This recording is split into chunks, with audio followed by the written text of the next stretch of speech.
Hello दोस्तों। Hello दोस्तों, आज इस वीडियो में हम बात करने वाले हैं उत्तर प्रदेश होमगार्ड का फॉर्म आप कैसे फिल कर सकेंगे। आपने यूपी पुलिस का ओटीआर या फिर आपने एसआई का फॉर्म फिल किया है तो आपका ओटीआर पहले से होगा, तो यहाँ पे ओटीआर करने की आवश्यकता नहीं है। तो सबसे पहले अगर आपने नहीं किया है तो यहाँ से आपको रजिस्ट्रेशन करना होगा, वन टाइम रजिस्ट्रेशन। अगर पहले से है तो लॉगिन विद अकाउंट पे जाना होगा, यहाँ से जाके आप लॉगिन करके अपना फॉर्म भर सकते हैं। तो सबसे पहले हम यहाँ पे ओटीआर करने वाले होंगे, तो रजिस्टर पे हम क्लिक करेंगे, हम रिडायरेक्ट हो जाएंगे ओटीआर करने के लिए। वन टाइम रजिस्ट्रेशन जो है यहाँ पे यूपी पुलिस, यूपी एसआई और यूपी होमगार्ड के जितने भी वैकेंसीज आएंगी सभी के लिए ये ओटीआर रहने वाला है। सबसे पहले यहाँ पे आपको मेल आईडी मेंशन करनी होगी और यहाँ से मेल आईडी का आपको ओटीपी डालना होगा। तो मेल आईडी एंटर करेंगे और ओटीपी जनरेट पे हम क्लिक करते हैं तो हमारा एक ओटीपी जाता है मेल पे, वो फिल करना होता है। जस्ट यहाँ पे मोबाइल नंबर मेंशन करेंगे और जनरेट मोबाइल ओटीपी पे हम क्लिक करेंगे। तो यहाँ से दोनों का मैंने ओटीपी जनरेट कर लिया है। दोनों का फिल करने के बाद यहाँ पे वेरीफाई प्रोसीड पे क्लिक करना होगा। जैसे ही आप प्रोसीड करेंगे तो आपके सामने जो है ओटीपी यहाँ पे सत्यापन का मैसेज आ जाएगा। यहाँ से ओटीपी आपका सत्यापन हो चुका है। फिर यहाँ से आपके जो है तीन ऑप्शन यहाँ से होंगे। एक तो वेरीफाई आधार के लिए आएगा, एक वेरीफाई डिजी लॉकर का है और दूसरा यहाँ पे रजिस्ट्रेशन विद आधार और डिजी लॉकर का। तीन ऑप्शन यहाँ पे आपको देखने को मिलेंगे, किसी भी ऑप्शन से आप जा सकते हैं। तो मैं वेरिफिकेशन आधार से यहाँ पे ओटीआर जो है कंप्लीट करने वाला हूँ, तो मैं यहाँ पे क्लिक करूंगा। जैसे ही हम यहाँ पे क्लिक करेंगे तो हमसे जो है सत्यापन के लिए आधार आईडी नंबर यहाँ से पूछा जाएगा, यानी आधार कार्ड नंबर यहाँ पे मुझे मेंशन करना होगा। मेंशन करने के बाद यहाँ पे जनरेट आधार ओटीपी पे क्लिक करना होगा। तो मैंने यहाँ से आधार मेंशन करने के बाद जनरेट ओटीपी कर दिया। यहाँ पे मुझे 1 मिनट का टाइम मिलता है ओटीपी फिल करने के लिए। जो भी आपके आधार पे रजिस्टर्ड मोबाइल नंबर है यहाँ पे शो हो जाएगा 4 अंक उसका, और उसी मोबाइल नंबर से यहाँ पे आपको ओटीपी फिल करना होगा। ओटीपी फिल करने के बाद वेरीफाई प्रोसीड पे क्लिक करना होगा। जैसे ही वेरीफाई प्रोसीड पे क्लिक करेंगे तो यहाँ पे आधार सक्सेसफुल आपका जो है सत्यापन हो जाएगा। सत्यापन होने के बाद यहाँ पे जो है आधार के अनुसार आपकी पूरी जानकारी निकल के आ जाएगी। इसके बाद यहाँ पे जो है आपको राष्ट्रीयता सिटीजन ऑफ इंडियन सेलेक्ट कर लेना है। सॉरी, सेलेक्ट करने के बाद यहाँ पे जो है आपको 10th के बेसिस पे यहाँ पे पूरा यहाँ पे डाटा मेंशन करना है। जैसे आपका नाम हो गया, नीचे स्क्रॉल करेंगे, यहाँ पे आपको अपना नाम मेंशन करना है, date of birth, gender and यहाँ पे फादर्स नेम एंड री फादर्स नेम एंटर एंड यहाँ पे प्रोसीड करेंगे।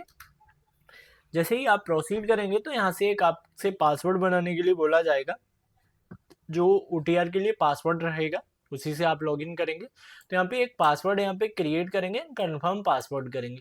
करने के बाद यहाँ पे आपको preview and create an account पे क्लिक करना है। जैसे ही आप क्लिक करेंगे तो उत्तर प्रदेश का जो ओटीआर है उसका विवरण यहाँ पे निकल के आ जाएगा। आपका यहाँ पे नाम आ जाएगा, डेट ऑफ बर्थ आ जाएगी एंड जेंडर एंड पिताजी का नाम पूरा चेकआउट कर लेना है।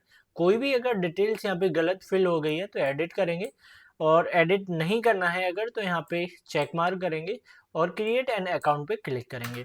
जैसे ही आप क्लिक करेंगे तो यहाँ पे जो है खाता बनाने के बाद अगर कोई डिटेल्स रहती है तो वो सही नहीं कर पाएंगे, उसका ये मैसेज है। सही से अच्छे से चेक करने के बाद यहाँ पे प्रोसीड कर देंगे, यानी सारी डिटेल्स चेक करने के बाद। तो ये उपयोगकर्ता यहाँ पे देख सकते हैं उपयोगकर्ता सफलतापूर्वक बनाया गया, यानी जो है आपका ओटीआर का जो है स्टेप कंप्लीट हो चुका है। कंप्लीट होने के बाद इसे पॉपअप को आपको ओके कर देना है। ओके करने के बाद फिर से आप उसी पेज पे रिडायरेक्ट हो जाएंगे, जो कि उत्तर प्रदेश पुलिस भर्ती एवं प्रोन्नति बोर्ड का जो होम पेज है वहां पे आप रिडायरेक्ट हो जाएंगे। तो रिडायरेक्ट होने के बाद यहाँ पे लॉगिन विद आधार, क्योंकि मैंने जो रजिस्ट्रेशन अपना किया था वो लॉगिन विद आधार से किया था, ना ही लॉगिन विद आधार आईडी या फिर लॉगिन विद डिजी लॉकर से मैंने नहीं किया था। तो लॉगिन विद आधार पे क्लिक करना है हमें। क्लिक करने के बाद यहाँ से हमने जो मोबाइल नंबर वहाँ पे दर्ज किया था वो डालना है एंड पासवर्ड एंड लॉगिन। जैसे ही लॉगिन पे क्लिक करते हैं तो यहाँ से हमसे ओटीपी का जो टू वेरिफिकेशन है उसके लिए पूछा जाएगा।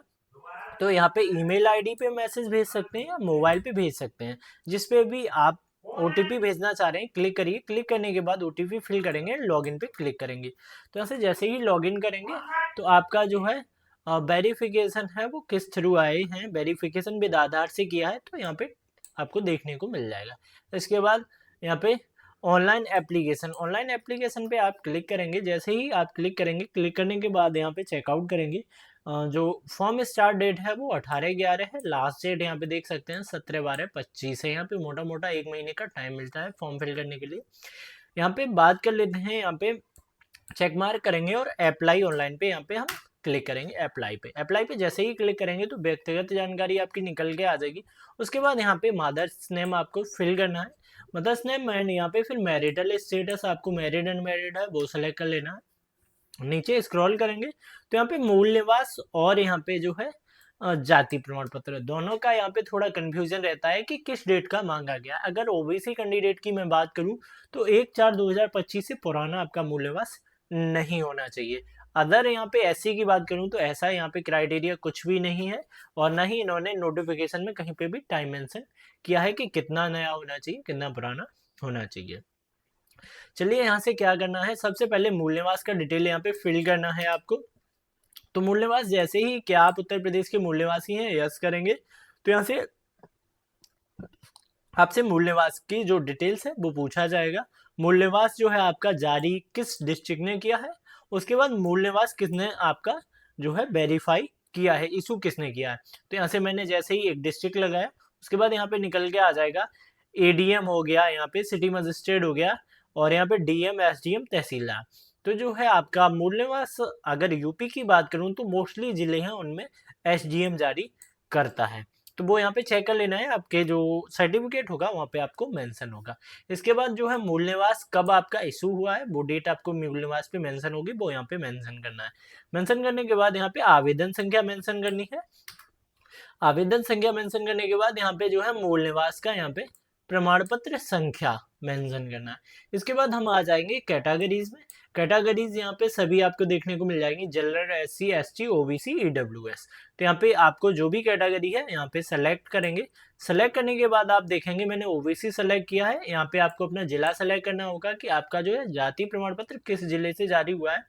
इसके बाद यहाँ पे इशू कौन करता है जारी प्रमाण पत्र, जारी कौन करता है, तो जो जाति है वो मोस्टली अगर यूपी की मैं बात करूं तो सबसे ज्यादा जो इशू करते हैं वो तहसीलदार रैंक के करते हैं। तो सबसे पहले वो आपको अपने सर्टिफिकेट पे नीचे देखने को मिल जाएगा, वो मेंशन करना है। इसके बाद यहाँ पे अगर मैं बात करूं प्रमाण पत्र जारी करने की तिथि, तो वो आपके सर्टिफिकेट पे होगी, जब इशू हुआ है वो डेट मेंशन करेंगे। प्रमाण पत्र आवेदन संख्या यहाँ पे मेंशन करेंगे एंड प्रमाण पत्र क्रम संख्या मेंशन करेंगे। उसके बाद यहाँ पे आपको पता देना है। तो सबसे पहले अपना डिस्ट्रिक्ट, यहाँ नहीं स्टेट और फिर डिस्ट्रिक्ट, इसके बाद पूरा पता जो आधार में मेंशन है, यहाँ पे अपना police station, area, pin code mention करेंगे और यहाँ पे जो है परमानेंट एड्रेस सेम फिल करेंगे। यहाँ पे फिल करने के बाद है यहाँ पे सेव एंड नेक्स्ट पे आपको क्लिक करना होगा। जैसे ही क्लिक करेंगे तो यहाँ पे स्वतंत्रता सेनानी से यानी फ्रीडम फाइटर कैंडिडेट अगर हैं तो यस करेंगे, नहीं तो नो करेंगे। और एक्स सर्विसमैन है तो यस करेंगे, नहीं तो नो करेंगे। सेव नेक्स्ट यहाँ पे करेंगे। जैसे ही सेव नेक्स्ट करेंगे, अगर आपने पहले कोई फॉर्म फिल किया हुआ है तो यहाँ पे आपका जो है एजुकेशन यहाँ पे 10th स्वतः ही निकल के आ जाएगी। अगर पहले आपने फॉर्म फिल नहीं किया है तो यहाँ पे 10th का डाटा देना होगा। जैसे 10th स्टैंडर्ड यहाँ पे सेलेक्ट करना होगा, फिर रोल नंबर, फिर सर्टिफिकेट सीरियल नंबर और कौन से बोर्ड से आपने किया है और आपका कब कंप्लीट हुआ है ये मेंशन करना होगा। यहाँ से नेक्स्ट करेंगे आप। जैसे ही आप नेक्स्ट करेंगे तो यहाँ पे जो है आपका कास्ट सर्टिफिकेट, डोमिसाइल एंड यहाँ पे जो है 10th standard certificate and marksheet, दो यहाँ पे देखने को मिल रहा होगा। जिसका एक है वो यहाँ पे कंफ्यूज होगा कि सर्टिफिकेट क्या है, मार्कशीट क्या है। आपका अगर एक ही मार्कशीट है हाई स्कूल का तो दोनों में सेम अपलोड कर सकते हैं। अगर आपका दो भाग में है, सनद और मार्कशीट जिसे हम बोलते हैं, तो दोनों में आप अलग अलग अपलोड करेंगे। तो यहाँ पे सर्टिफिकेट में सनद और मार्कशीट में मार्कशीट ही आपको अपलोड करना है, यानी अंक पत्र। तो यहाँ पे आप अपलोड करेंगे। तो यहाँ से अपलोड करने के बाद जब आप नीचे स्क्रॉल करेंगे तो यहाँ से आपको सिग्नेचर मांगे जाएंगे, जो कि आवेदक को सफेद कागज पर काले स्याही वाले बाल पॉइंट से आपको यहाँ पे जो है अपने सिग्नेचर अपलोड करने होंगे, यानी ब्लैक पेन से सीधा सीधा। इसके बाद यहाँ पे आपको देखने को मिलेगा एक फोटो जो है लाइव कैप्चर इमेज यहाँ से करना है। यहाँ से लाइव फोटो इस तरीके से आपको अपलोड करना है यहाँ पे, जो कि लाइव कैप्चर होगा। आप अपने मोबाइल से कर सकते हैं, लैपटॉप से कर रहे हैं तो उसके कैमरे से कर सकते हैं, या सिस्टम से कर रहे हैं तो उसमें वेबकैम होना चाहिए। तो यहाँ पे सबसे पहले मैंने अपना सिग्नेचर फोटो अपलोड कर दिया है। सेव एंड नेक्स्ट पे हम क्लिक करेंगे। जैसे ही सेव एंड नेक्स्ट पे हम क्लिक करेंगे तो यहाँ से हमसे पूछा जाएगा यहाँ पे एनसीसी अगर आपके पास है, यहाँ पे होमगार्ड की वैकेंसी निकल के आ जाएगी। एनसीसी है तो यस करेंगे, नहीं तो नो करेंगे। नीचे स्क्रॉल करेंगे, स्काउट गार्ड है तो यस करेंगे, नहीं तो नो करेंगे। और यहाँ पे देख सकते हैं आपदा प्रशिक्षण प्रमाण पत्र है तो यस करेंगे, नहीं तो नो करेंगे। ड्राइविंग लाइसेंस है तो यस करेंगे, और यहाँ पे ड्राइविंग लाइसेंस अपलोड करना है, 4 पहिए का होना चाहिए, एलएमबी का। और ये अगर नो है तो यहाँ पे नो करेंगे। इसके बाद नीचे स्क्रॉल करेंगे, सारे ऑप्शन चेक मार्क करना है अच्छे से। और यहाँ पे आपको जहाँ से भी फॉर्म फिल कर रहे हैं वो पहले से डालना है, एंड यहाँ पे प्रीव्यू पे क्लिक करना है। जैसे ही प्रीव्यू पे क्लिक करना है, पूरा फॉर्म अच्छे से चेकआउट करना है आपको। चेकआउट करने के बाद अगर कोई करेक्शन है तो एडिट पे जाएंगे, नहीं तो चेक मार्क करके यहाँ पे और सबमिट कर देना है आपको। जैसे ही यहाँ पे सबमिट करेंगे, फीस करने से पहले जितनी बार आप करेक्शन कर सकते हैं, फीस अगर कट चुकी तो करेक्शन नहीं कर पाएंगे, वही यहाँ पे मेंशन है। यहाँ से हम सबमिट करेंगे। सबमिट करने के बाद जो है हमारा यहाँ पे फीस का पेज निकल के आ जाएगा। तो यहाँ पे विद एसबीआई यहाँ पे क्लिक करेंगे, यहाँ से अपना फीस कंप्लीट करेंगे, और यहाँ से आपका जो है फॉर्म होमगार्ड का कंप्लीट होता है। वीडियो कैसी लगी कमेंट सेक्शन में जरूर से बताना। तो मिलते हैं नेक्स्ट वीडियो में।